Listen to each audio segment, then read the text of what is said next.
I want to work to New Zealand because New Zealand is a good and developed country. A lot of good companies, a lot of good employers, and most of all, the salary is good.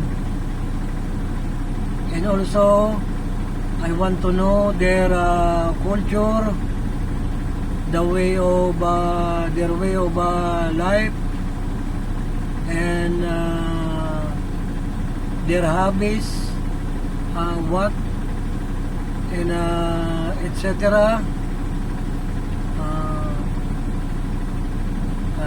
Their works, the style of work,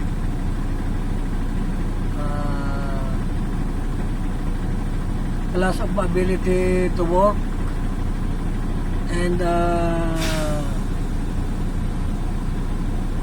get job as well.